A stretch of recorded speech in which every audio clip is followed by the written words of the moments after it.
Posarem un ou sencer, posarem una miqueta de sal, posarem l'oli i batrem.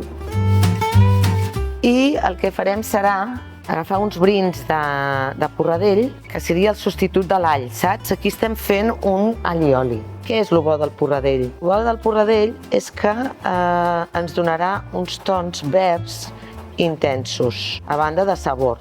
I ja posem el suc de llimona, que no només t'ajuda amb l'emulsió, sinó que a més li donarà un toc cítric. Ara ja muntaríem,